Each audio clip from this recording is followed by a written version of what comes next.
A single media bombshell shook an entire multi-million-dollar entertainment empire in the U.S. When Phil Robertson stood before the international press, no one could have imagined that his outspoken statements would ignite a widespread crisis. From the status of a reality TV show holding unprecedented viewership records, this incident plunged the relationship between the cast members and the network into a series of suffocating legal conflicts behind the scenes. Secrets about suffocating contracts and staged scenarios were gradually exposed, creating an irreparable crisis. There are a lot of critters in our neighborhoods. Nutri-rats are like cockroaches. It's hard to believe that this little rascal can do so much damage. The peace in the West Monroe swamps of Louisiana was officially shattered in mid-December 2013 when an in-depth article was published nationwide. Not long before GQ reporter Drew McGarry had visited the Robertson family, spending 5 consecutive days with them to gather material for a comprehensive profile. The A&E television network's media representative could not have foreseen that this visit would become the source of the biggest media crisis in the network's history. In the local setting, Phil Robertson freely shared his candid personal views on religious, social, and anthropological issues.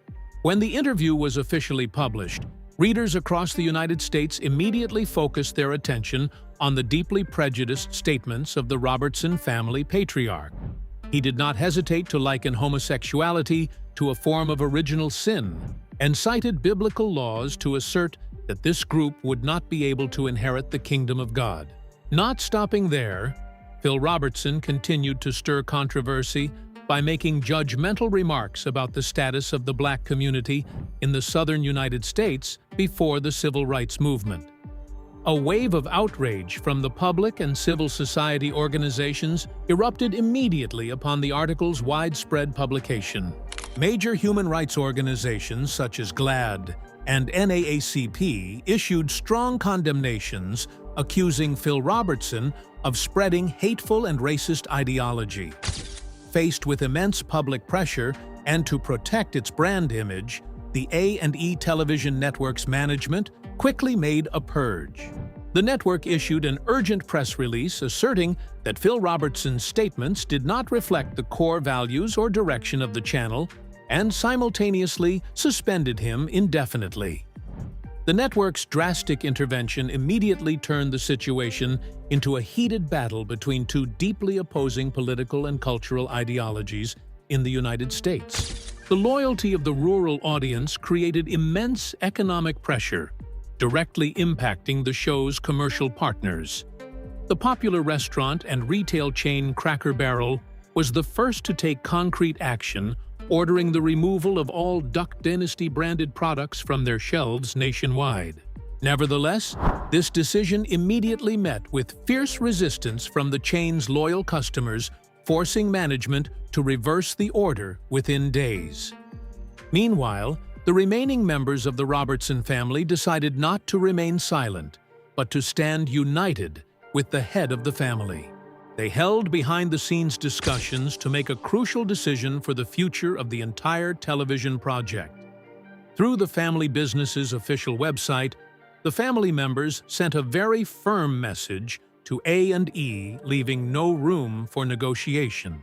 All of Phil Robertson's children and grandchildren unanimously signed a document stating that they could not continue filming without their father's presence. This ultimatum put A&E executives in a dilemma, forcing them to weigh media reputation against actual economic profit. Just 9 days after issuing the ultimatum, A&E secretly held urgent negotiations with the Robertson family's representatives to find a common ground. The network then officially announced its decision to lift the suspension, fully restoring Phil Robertson's position on the show and allowing the production team to resume filming for the next episodes. This reconciliation came with the condition that the network would launch a media campaign to promote tolerance and mutual understanding between community groups. Phil Robertson's return helped break the temporary deadlock between the parties and secured the broadcast schedule for the 5th season of the reality series. This temporary compromise could not conceal the deep cracks silently forming within the program's operational structure. The invisible pressures from the network began to shift toward stricter legal terms aimed at thoroughly controlling the characters' behavior. The general audience also began to doubt the authenticity of the footage, documenting the lives of Louisiana hunters. The legal battle. The temporary settlement between A&E and the Robertson family could not prevent the deep-seated conflicts of interest that began silently emerging behind the camera. When the reality show reached its commercial peak, William Morris Endeavor, the legal firm behind the personalities' interests, officially sent a financial ultimatum to the New York network's executive board. Willie Robertson, as CEO of the Duck Commander business and the family's chief spokesperson, was directly involved in the tense negotiations to restructure the entire compensation system. The Robertson family argued that the enormous profits from advertising contracts were completely disproportionate to their initial income, as they were only contracted as emerging television personalities. Nevertheless, in exchange for this unprecedented income, the A&E network included extremely stringent legal clauses to maintain absolute control over their public image. One of the strangest and strictest clauses in the new contract is the clause protecting the brand identity, or what the media calls the beard and hair rule. According to the signed legal documents, Phil Robertson, Willie Robertson, and Jace Robertson are completely deprived of the freedom to change their personal appearance for the duration of the contract. The contract prohibits male members of the family from shaving, trimming, or cutting their hair without written approval signed directly by the A&E production director. Alongside the pressure from the contract terms, the authenticity of the program also began to be severely questioned when those involved decided to speak out about the behind-the-scenes production process. In interviews with the professional press, Jace Robertson and Willie Robertson frankly admitted that the program was not a pure documentary about wildlife.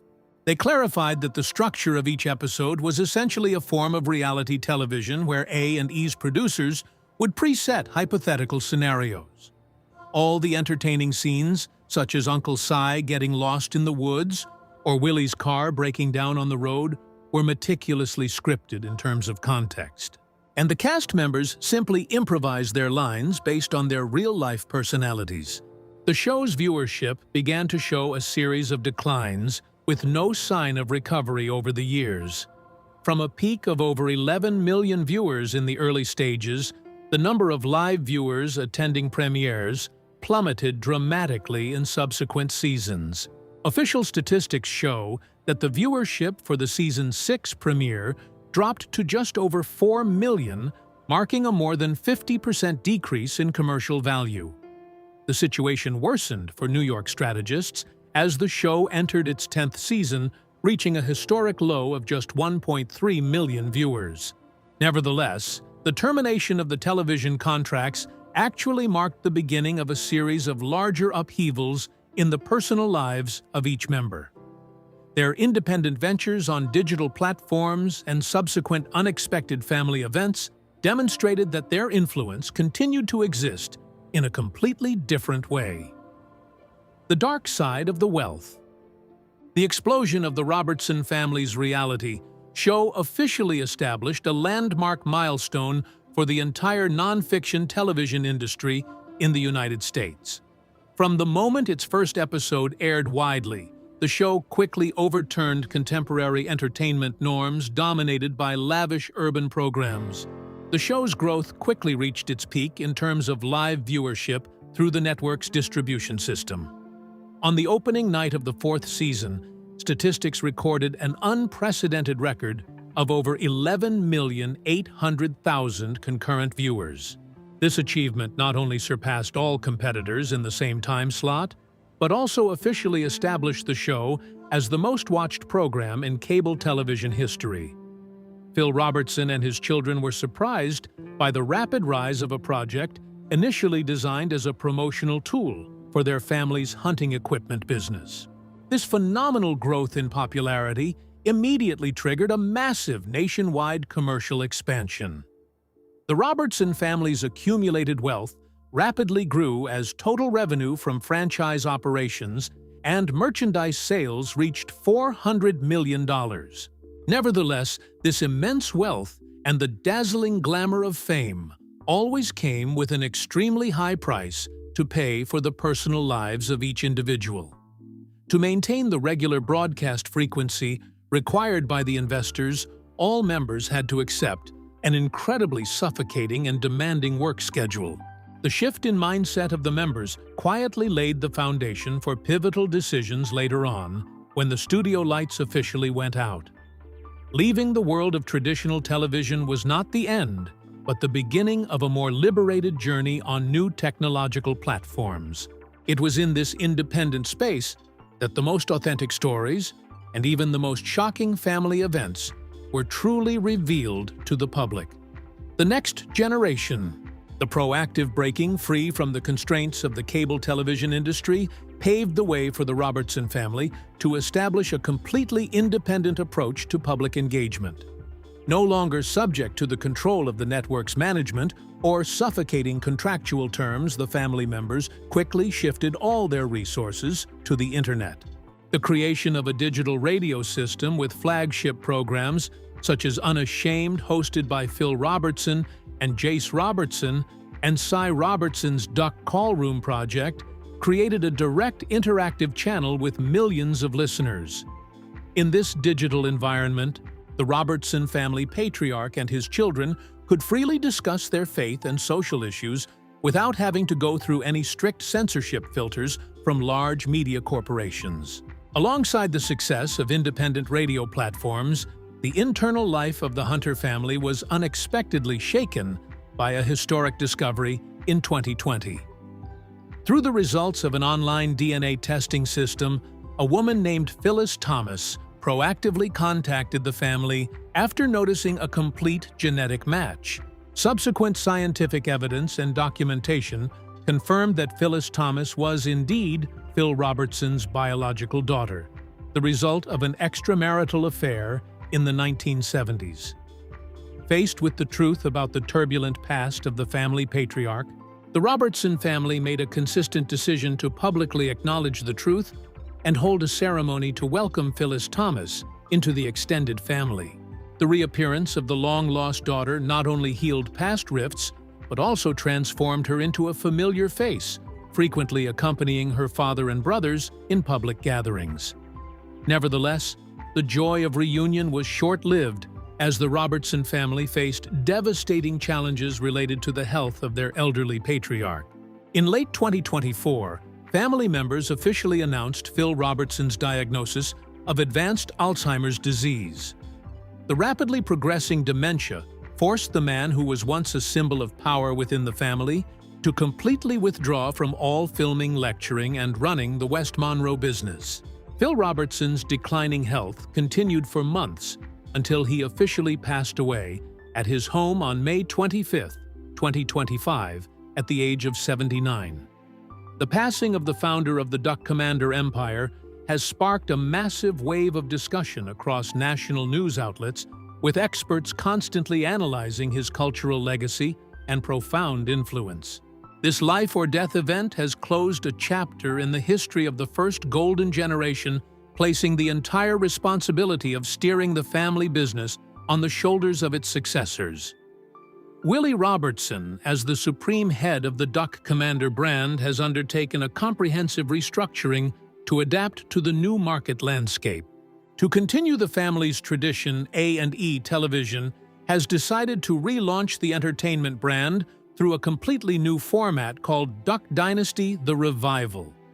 This new television project officially began filming and will air its first episode in June 2025, with the focus shifting to the lives of the second and third generations, including Willie Robertson, Corey Robertson, and their descendants.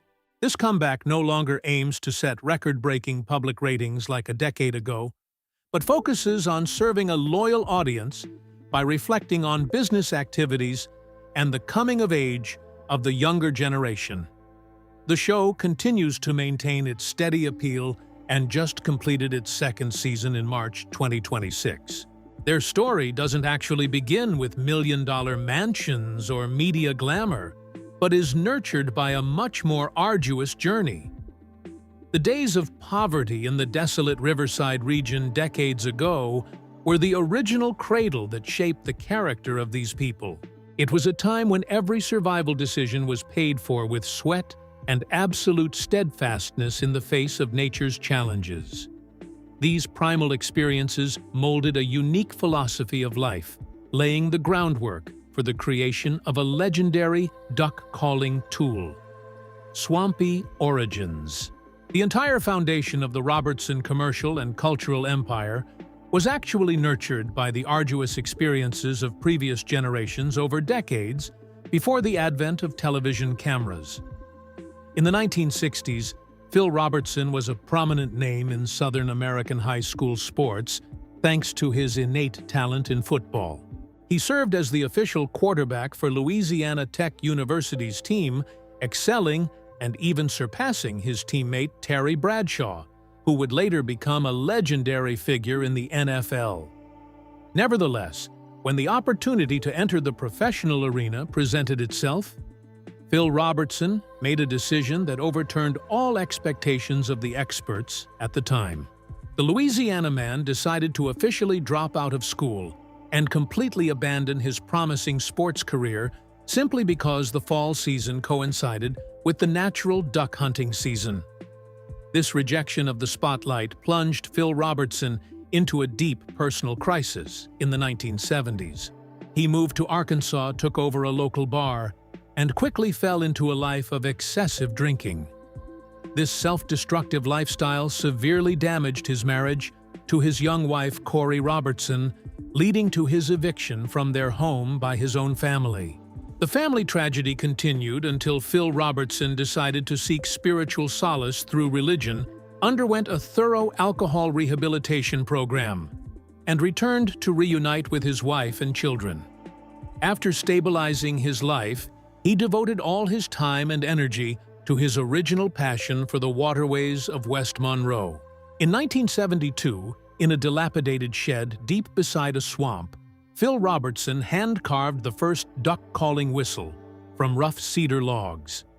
He officially received a patent for this mechanical invention in 1973 and began driving around local hunting supply stores, hawking his product under the name Duck Commander.